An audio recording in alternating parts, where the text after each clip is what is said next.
that's okay. Today I'm sitting down in dialogue on Roosevelt Row in downtown Phoenix with co-owner Chad Campbell. And this is, I think, has the best matcha in town here at Dialogue. Chad is the 2024 City Center Newcomer Award winner for his growing impact on downtown Phoenix. Dialogue is not only a beautifully curated retail and coffee shop, but also a space for thoughtful community gathering. Dialogue is designed with all 5 senses in mind, with an added focus on how the space can bring people together through conversation starters and organized community events. Dialogue earned the nickname Living Room of Roosevelt Row for the inviting environment's ability to call in and hold locals, passerbys, and out-of-town visitors. Chad has a passion for supporting entrepreneurs and local business owners. He wants to support downtown Phoenix as it grows and thrives. So you're a perfect person to have here on the Open Door podcast. Hi, Chad. Hi, Izzy. Thanks for that. You did your research. Yes. Yeah, I like to go deep on the internet. I try to keep those things quiet. So yes, good for you. Yes. Well, I hope it's okay that I'm talking about that. Yeah, it's public now, right? Yeah. So tell me, Chad, tell me more about your background, whatever you care to share, and kind of how Dialogue came to be. So interestingly enough, my background is completely different from what my focus is today. My background is all in social justice. I've worked with kids almost my entire career. Well, my entire career was with the court systems in other states. Moved here for a job to be able to work with the Supreme Court here, and did a lot of different perspectives in the context of criminal justice reform. So many things about youth and creativity and all of those types of things. So in that context is the weekends were kind of looked at for recreation or whatever you're doing, and it just became a process of looking for mid-century furniture. So in the mid-century furniture, my business partner and I started out in 10 by 10 space. And that 10 by 10 space grew to another space, and then to another space. And then eventually it just became a situation where it grown so much that they left their career to run the organization, and then eventually 5 years later I left my career to co-run the facility. Yeah, so we came down here about 3 years ago, and this is our 12 years. Yeah, that's so amazing. And I know we've talked before that your background, it still draws parallels to this space, because of course, I'm even thinking about for youth, like having community spaces can be such a positive outlet. It can be a space for, hopefully kids to grow and have role models and things like that. So the fact that this is a space that anyone can come into and engage with is an act of social justice. Yeah, well, I appreciate you making that parallel, because it is just about creativity and being who you are, feeling safe, feeling comfortable, and being able to gather. Absolutely. So describe a typical day here at Dialogue. Oh, I was thinking about that. There really is no typical day in Dialogue, to be honest with you. You kind of think about that is that being a community space, we see sometimes the same people, a flow of people, conversations are always different, events are always different. The ebb and flow of just the economy, just the people in general, so the day would always be the same. We open it, a certain time, we come in, we put everything together, but the energy underlying is always there. But the flow of people or this flow of conversation changes dramatically as well. Some people can come in and just really just experience it themselves. And then other days you find people super chatty, and being able to be around and have a conversation. So typically there is no typical day in Dialogue where I don't even think there's a typical day in retail or community spaces. I see, that makes sense. Do you have like a favorite energy of the day? Do you have I just am imagining it'd be gorgeous to be here during the monsoon with all these windows. The weather or the day looks differently. Personally, I'm a morning person. So I love being in the space in the morning. And I think that in the morning from 7 o'clock to 11 or 12, as you can see, the shadows and the dynamicness of this space changes dramatically. So I also think that the space in the mornings can set my eye tunnel just by, as you see, you're going to be sitting here for a while, you will see the different shadows, you'll see the different perspectives of the play. And it just makes you think differently, or like, oh man, I never discovered that before, or what have you. So to me, mornings are absolutely the best time to be here. But we really are a mid-morning to a late afternoon space. We see more people coming in mid-morning to late afternoon. So yeah. Cool. Well, if people who are listening or watching haven't been to Dialogue, it's definitely worth coming and seeing, because like Chad said, there's so much to look at, and the lighting is gorgeous, and it's like ever changing throughout the day. So it's a really, really special space. Well, I think I'm making an assumption in this next question, but I was going to ask, when and why did you fall in love with downtown Phoenix? Oh, that's a tough one, in the sense, like, it's tough only because I don't know, I couldn't tell you when I precisely fell in love with Phoenix, but when I moved here, I've always lived in the Central Corridor, and I've progressed my way down. So I started at Central and Camelback at living, and then just consistently moved down the street on a regular basis. And I think that I fell in love with it more as I saw it changing and developing, because in that sense, it kind of paralleled my own discovery of Phoenix as well. And I hear stories about, like, oh my gosh, back in the day, nobody would even come downtown. Right. And I don't know that part of Phoenix. I don't know that part of downtown.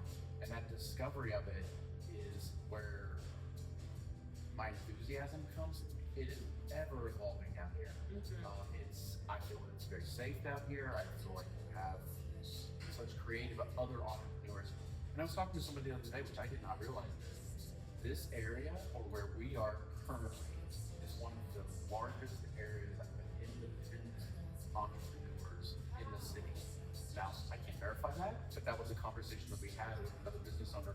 When you think about it, you look around, we do have a lot of very concentrated independent businesses. More so, there's not national chains around. Right. And I'm not saying that there's not other independent businesses that are concentrated, but we don't have national brands that are within this area. Yeah, that's true. I feel so lucky for that. Absolutely. Yeah, I love getting to live my downtown life within the local business space. Because it's all different personalities. We're really living in a very rich personality perspective. Yeah, that's really amazing. I still hear the stigma about downtown Phoenix. I think this week somebody asked me, like, oh, you live there? Is it already? Oh, really? Yeah. Yes, just this week. So that still is floating around, like the stigma I've gotten. I don't even know, was it like the 80s and 90s, early 2000s, that it wasn't a great place to live? Yeah, I think it was also, there wasn't a lot down here, so it also made it scary, I guess. I don't know. Like I said, I moved in 2008, and I've always found it very progressive and very nice. But again, in 2008 is when the light rail started. So, so that's seems so weird. 2008, light rail been around that long. Or I did get that one, Yeah, you've really been able to call it home for a while. Absolutely, yes. So, what do you see downtown Phoenix becoming, and what do we need in order to get there? I think you and I talked about this before too. Is I look at downtown Phoenix as a freshman in high school. Being a freshman in high school is like we just left this one phase of our life. We're trying to figure out who we are. We want to be the cool kids, or we want to be able to develop our new friend group because we've been exposed to all of these different types of things. So we're developing our personality. We're trying different things and doing different things. And I think that that's what the beauty of downtown is right now. Is there is a lot of experience. There is a lot of growth and development. And as we mature in high school, we're also maturing as a downtown. And I think when we look around, I have heard for many years, so every 2 years, like, oh, just if we can hold on for 2 more years. But I do think that there is that burden of moving through those phases. And what we need in downtown is people from a business side who need to support downtown small businesses. And I know that we're in an age of convenience, we're in an age of the internet, and all of those types of things. But again, you and I've had that conversation of chicken and egg. Is businesses need to come down here for growth and development, but then those businesses need people down here to support them. And it's like, when is the right time to do both? And I think to your point of what is it that we need, it is to support. You need to be out and about, and we have interesting weather, so we look at all of those things, and it's like support and community are those are the things that the downtown is specifically. Yeah, absolutely.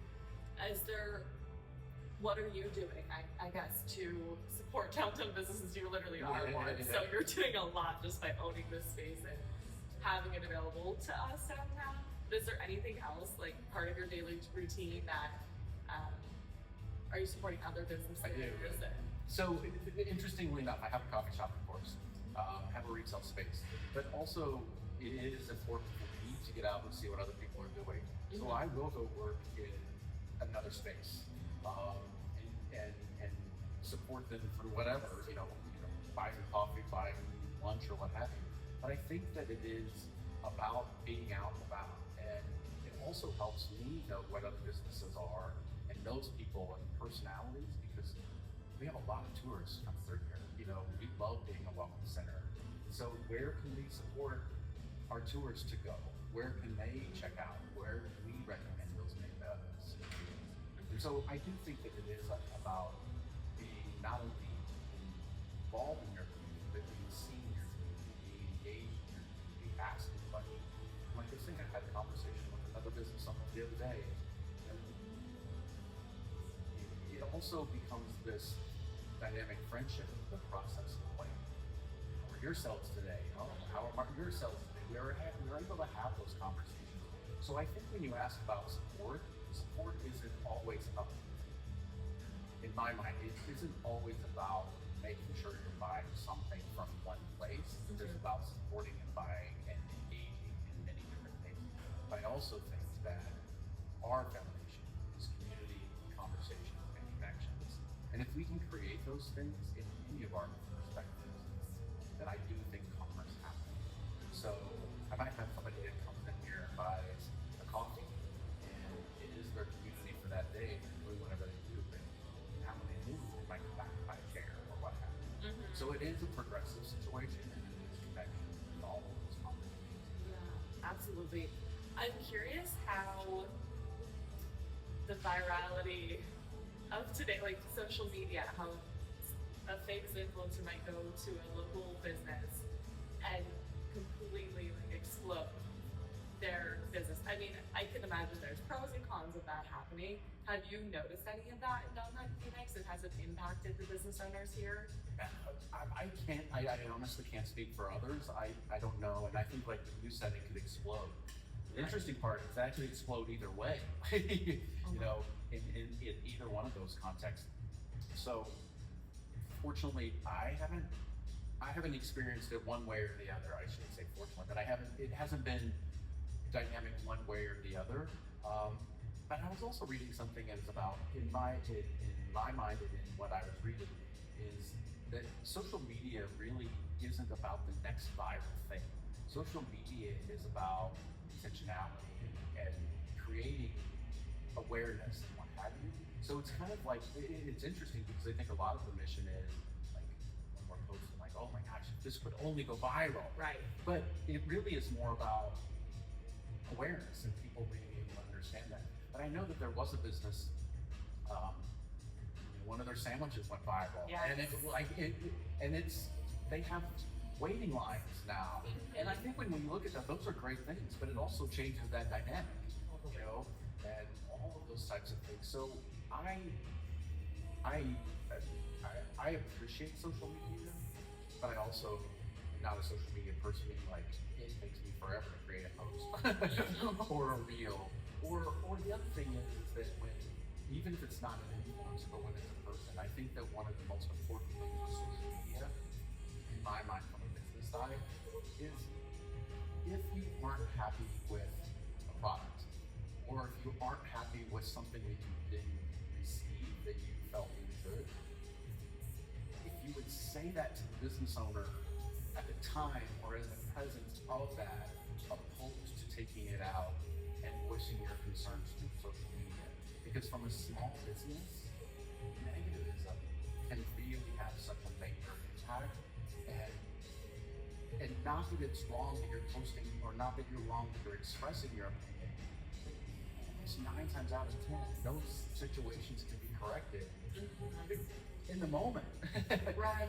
Yeah, that's such a good point. And I can just imagine small business owners care. They care to make it right, and they care to hear your concerns and actually get some feedback. So Because one or two customers make a big difference, you know? Yeah. We're not a big box store, and, you know, we want people, we need people, we want that involvement. So if you know something's wrong, the best part is to say, even if it's a, you know, not even if it's a coffee drink or whatever it is, like, maybe it was off, okay, they'll make you a new one, Right. or they didn't realize it, you know? So just express ourselves in person, and that makes such a big difference for a small business. Yes. Yeah, no, that makes so much sense. And there's so many things to say about that, but even just like this podcast is about actually connecting with others. And sometimes that means confrontation or hard conversation.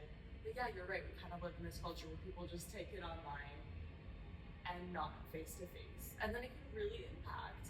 Another thing I heard you say is that there's this habit of people going into retail spaces and maybe just taking a picture of something they like and going and buying it online.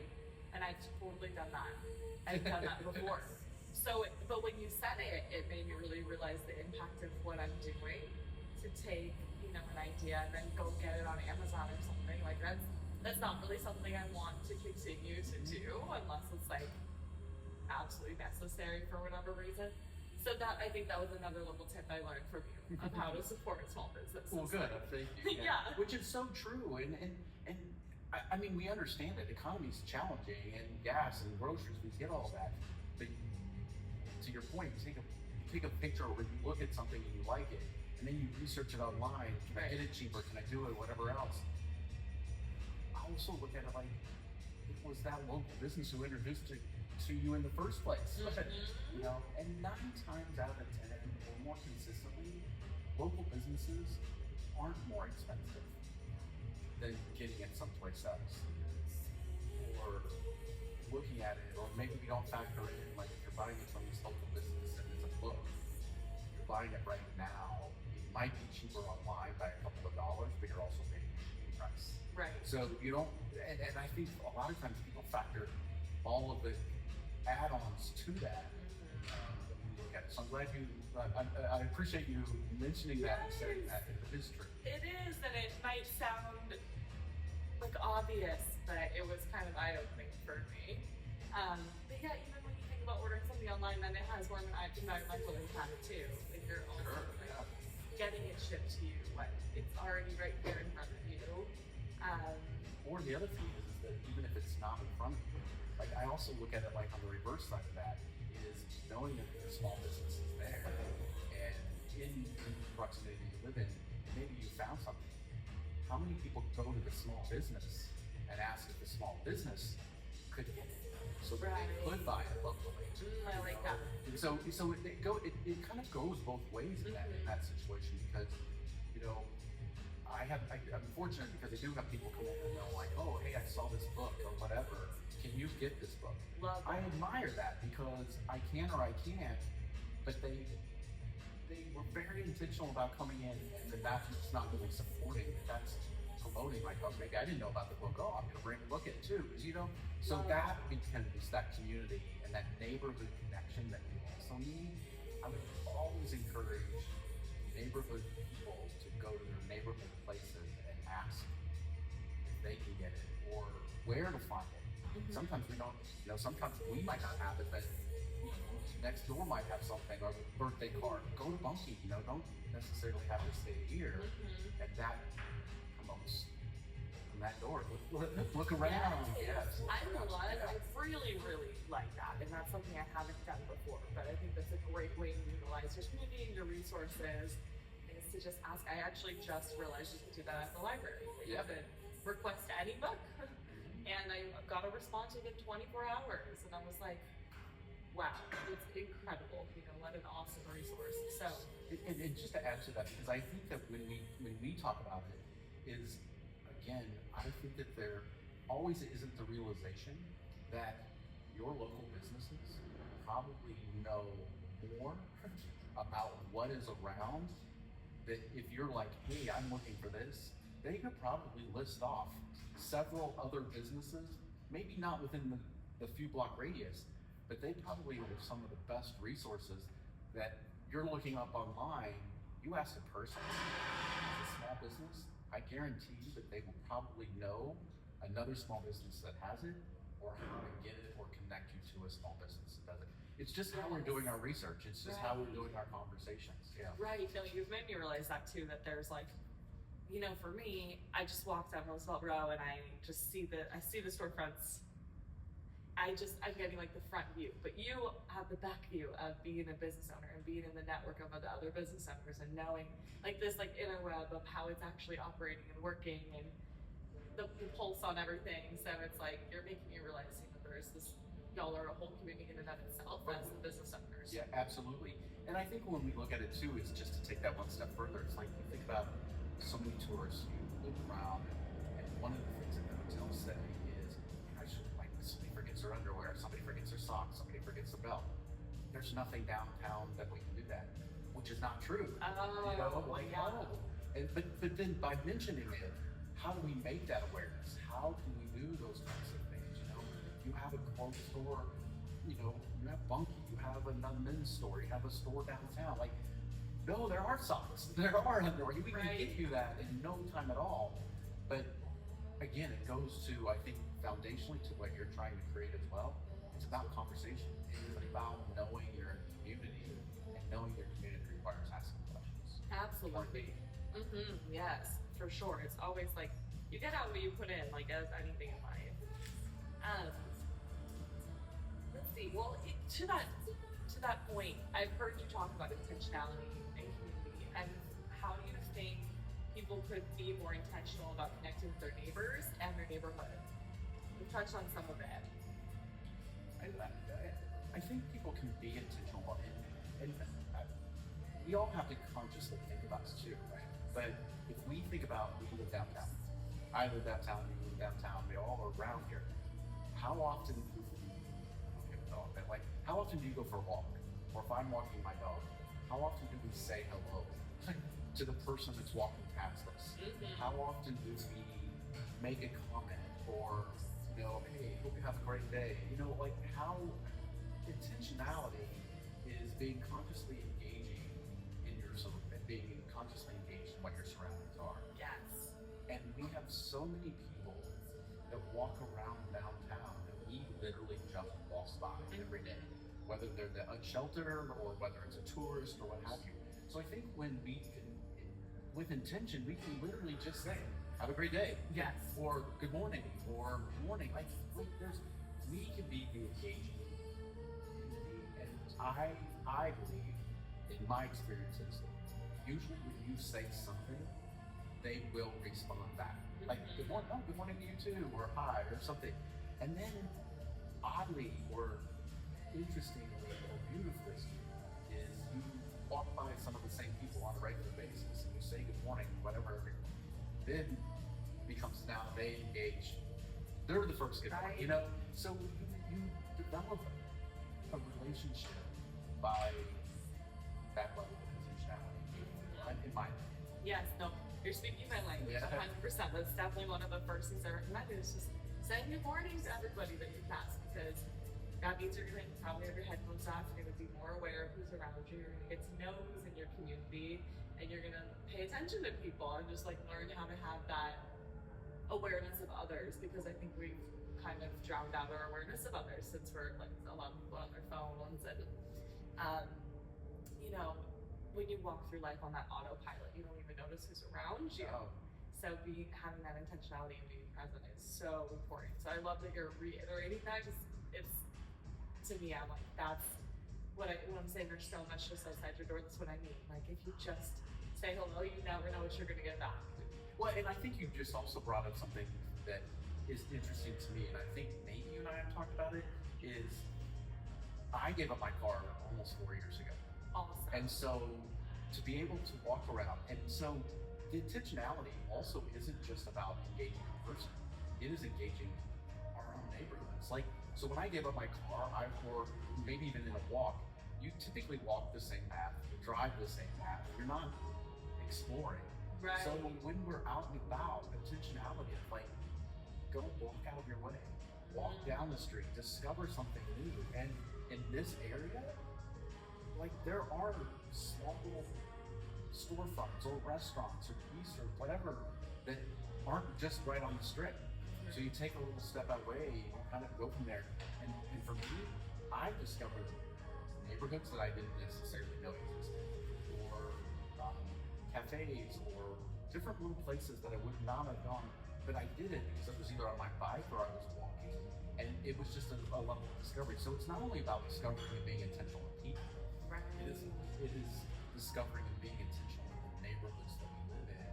And I think we get lost in the perspective of we're here and we have a destination. So we're from point A to point B Right. without a level of exploration. And that also supports and helps small businesses, because now you're aware, whether you didn't know them or whether you're buying something from them. Oh my gosh, I saw that sourdough bakery down the street that I didn't know I could get sourdough here. No, yeah. Totally. So it is also those types of things that I think that if we are intentional where we're at.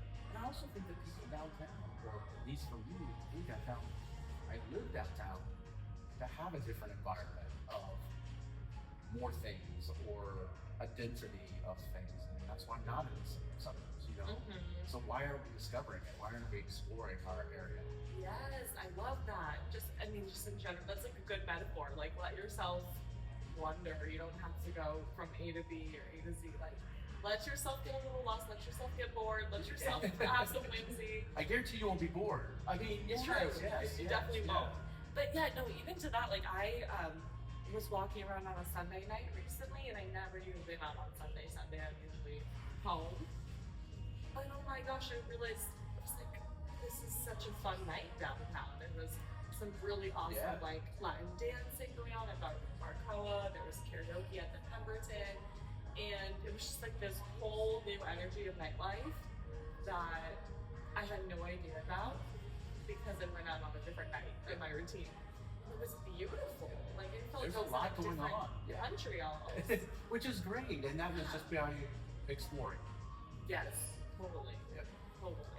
Absolutely. And I think that in that same conversation, and you and I chat about this, is when we also look at downtown, we see a lot of high rises, we see a lot of development, which I think is great. And the density and the more people that we moved out here did that. And I think that from an urban planning perspective, we also understand, you know, it is in tiers, you know, people need to be able to live downtown, and when people are living downtown, they need to have a place to eat and what have you, and then retail kind of follows. So as the density becomes more and more, that happens. But we also look at a lot of these developments, and it's not right or wrong, it's just my opinion. Because a lot of these developments are putting in all of these amenities within their perspective so that people don't necessarily have to go explore. Right. Or they don't have to leave their high rise to get several of the things that they're getting, which in my mind doesn't do small business a service. It's a disservice, because if we can get everything that we want in one specific stack, then why go out and explore? Yes. And what have you. And I think that I know of a few, Ray Phoenix, Rainbow Road, they are creating beautiful spaces, and they are creating them with living spaces and some amenities, but they're partnering with small businesses So cool. to add those as the amenities to the building, and the building folks now have 20 places to go discover because they moved into one of those two places. And I'm sure that there's others that do it, but I just know that. So it's about like, we have to have a mindset of where we're living and what we're doing. And I understand convenience. I absolutely understand convenience. But again, I think we move downtown for exploration. Yes. We move downtown for discovery and convenience. Yes. No, when you said that, Chad, when we talked about that, I that was really eye-opening. I think that's such an interesting thing to think about. And it's almost, I don't mean to say it like super negatively, but it almost feels like new building comes up, they're just trying to create their own community. It's almost like, where's the regard for the existing community that's right here? And that's why I felt like those developers built in this area, was because it's a cool space. Right. There's a lot of things to be able to do. And what I also add to that, and maybe this isn't just a bias on mine, but even if you are going to put in an amenity and you have a free coffee bar, great. That's fine. I have no issues with that. But in reality, but also then be intentional where you're getting your coffee from.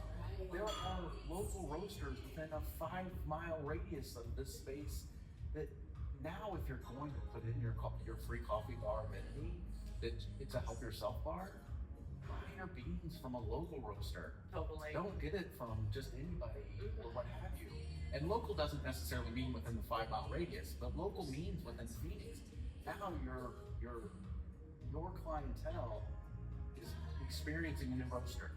You're supporting a small business. So you have other ways to have discovery as well, opposed to just, so if you're gonna do that, be intentional about how and where you're going to do that as well. And people like familiarity. Like, let's say I was somewhere that lived in a place that offered a local roaster. When I would be out and about, I would be like, oh my gosh, there's that roaster. Yeah. And I would feel really excited and kind of like cool that I was in the know when I passed that coffee shop. I'd be like, oh, that's the coffee I like that I drink every day. So we like to have those connections. And when we were talking about this, and I said something similar of like, I feel, because I live in a building that doesn't have the amenities, so we're all kind of walking out and about, and I feel like really cool when I see my neighbors and we're both at that sourdough place, or we're both at the dry cleaner or whatever it might be, and I run into people out and about. Like, that's an awesome feeling. Like, and you don't, if you're like staying within the building, you don't have as much of that like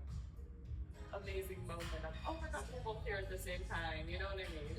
Well, and I love the story that you said too, is that you were out walking around, and I don't remember the premise of it, but you walked by an establishment and you saw your friends in there having lunch or drinks or cocktails or whatever, and you're like, oh, I want to stop, but I've got to get to where I'm going. But just seeing your friends there and having that intention to like, oh, I could stop there. Like, it does remind us, and that becomes, again, because it's community, you also know the people that are living there, or not living there, but that were there. So, like you said, you feel cool. Like, I know those 5 people over there. I want to stop and have a cocktail or a cup of coffee or whatever. Yeah. I thought that was a great story because it's so true. It changes your dynamic, their dynamic. So, look, customers for the, do you need to get out? No. Okay. Yeah, I should have walked that.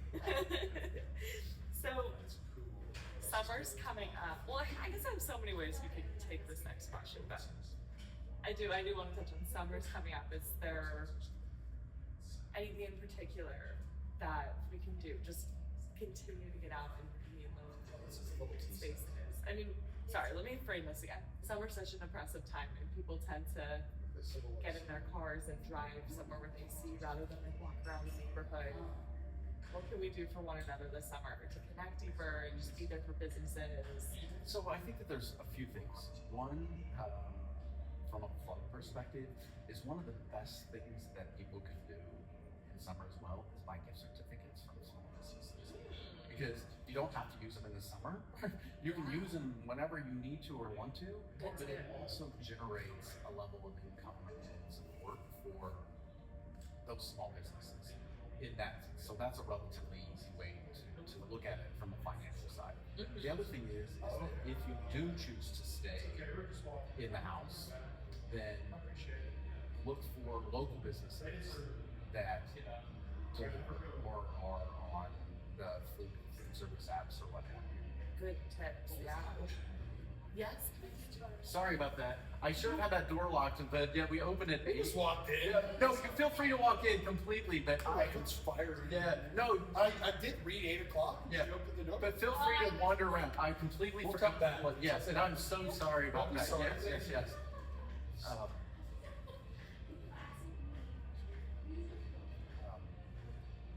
so I No.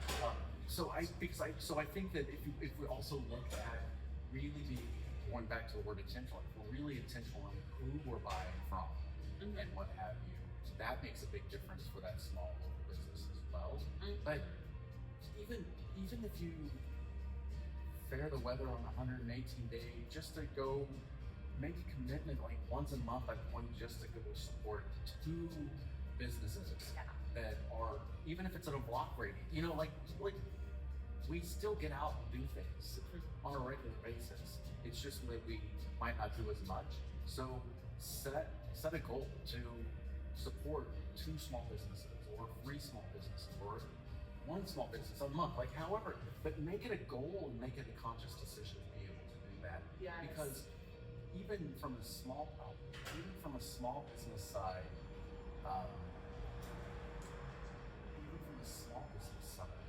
is that traffic is important too, and having people in and whatnot. So those things work out differently.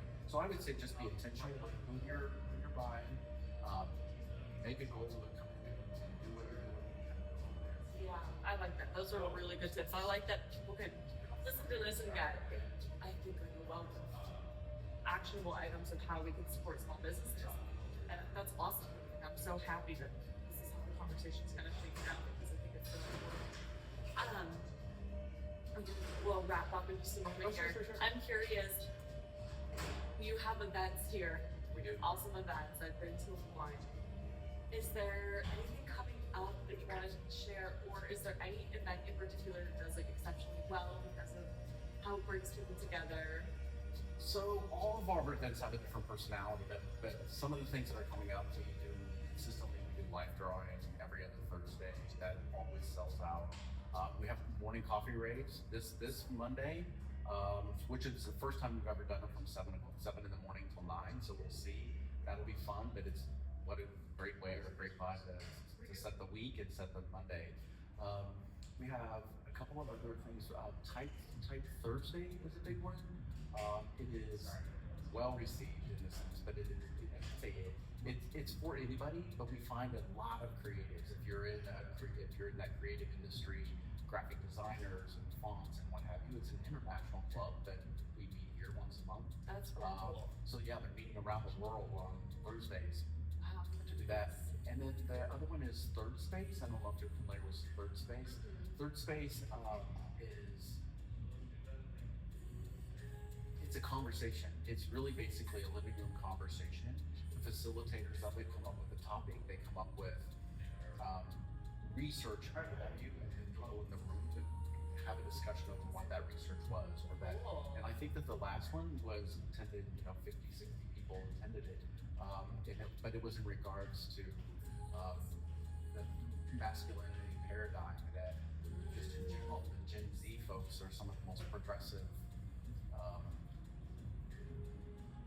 demographic right now. Yeah. However, research is showing that the masculinity side of it is that there's still a belief that the woman should be at home making dinner and what have you. Yeah. And so there was a whole conversation, and the room was mostly Gen Z, having this Interesting. conversation about the paradigm of that masculinity perspective and where that research is. So it became, or it was that. So I think when you look at that, it's like we try to host a lot of events that involve thought, creativity, fun and play, but it's also around that cerebral kind of a perspective in my mind. And so I think all of our events are fun. Some of them are successful, some of them aren't, Sure. but also define success, I don't know. But those are some of the bigger ones, but we really do a lot of different types of programming on a regular basis. So cool. Yeah, when I read the event calendar, I'm always like, that's so interesting. And I think it's so good to have something in our community that's different. It's a very different kind of event than We try. I usually see. Yeah. So I think that's amazing. Amazing. Well, where can people find you? How can people support you? That's a great question. Thank you. They can find me here. I'm always here, or we always appreciate people coming in. We do have social media, which is Dialog PHX, Instagram,